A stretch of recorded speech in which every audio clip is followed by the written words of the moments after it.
It sounds like too, based on when I saw your channel, you have had this movement towards videos that are strictly towards pulp culture now. Mhm. And one video I really enjoyed, that you did a topic about was the sort of rise and fall of Eric from Boy Meets World. Did you grow up watching that show a lot? I did. That's probably one of my favorite shows. I kind of grew up just watching a lot of sitcoms in general, but yeah, that was one of my favorite ones. Okay, I'm glad you said that because, in my opinion, I hope you share this. I think that Boy Meets World is one.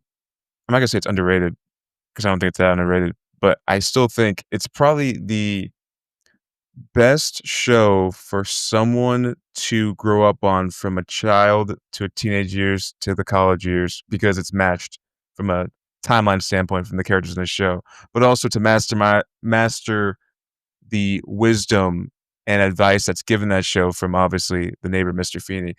Mhm. I would I would say, I don't know if you agree, that show that based on what I just said, those reasons, let alone it just being very character driven, dialogue driven, make the show nearly a 10 out of 10 as a TV sitcom.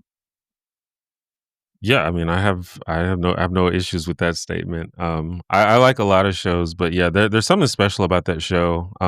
When you compare it to other shows that are like sitcoms in the '90s, a lot of them were just kind of like really cheesy and like really, simplistic. But yes, the Boy Meets World had a lot of depth and a lot of like surprisingly like real stories and real lessons on it for sure. Yeah, did you because you also did a video on the whole, I think the Shawn and Angela relationship. Hmm. What were your thoughts on that relationship at the time? Because I didn't watch Boy Meets World in real time. I watched it probably like a decade after it came out. That's when I kind of started my Boy Meets World reign. But seeing an interracial relationship like that represented in a '90s sitcom, I imagine at the time was pretty monumental. Yeah, at the time uh, it was definitely a big deal. I think I for me as a kid though, I don't think and it probably helped me become um open-minded about things like that because at the time it was just perceived as normal and some people criticize the show because they really didn't draw attention to it at all on the show and that was just the choice they made. Some people think maybe they should have, but I think the fact that they didn't draw attention to it is kind of helped a lot of people including myself just be like, this is a fine. There's nothing wrong with this. It's just, it's just two people who love each other or whatever. And so yeah, as a kid, I don't even remember like really paying that much attention to it. But as I got older, I realized, oh, that was like a really big deal at the time. Yeah, yeah. Did you actually at all tune into Girl Meets World? Yeah, I've seen Girl Meets World. As a huge Boy Meets World fan, I just wanted to know more of the story, so yeah, I watched it. I think I mean, it's not as good as Boy Meets World, but I think it's fine. And it's more for kids than Boy Meets World. I mean, Boy Meets World was kind of for kids, but Girl Meets World is definitely for kids.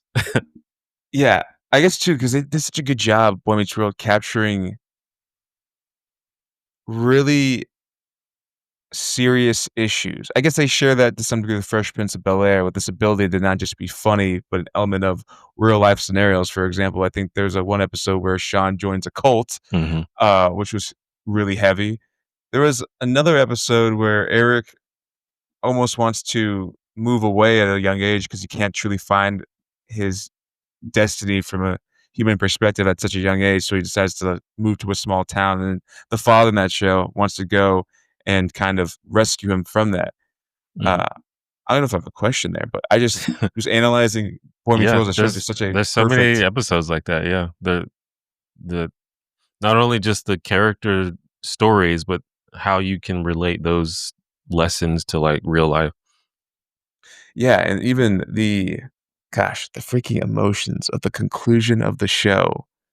The whole all the kids are in the classroom. I think it was not the kids, but Corey, Sean Hmm. Topanga, and Eric, and they're saying their goodbyes to Mr. Feeney, and because they're moving away because college is over and all these things, and then it ends with the whole class dismissed. It was just like such a masterclass of ending a show too. Yeah, that final scene is great. I actually did a video about the final episode of Boy Meets World, and it's actually not that good an episode in my opinion, but that last scene is perfect. Like the last scene saves it.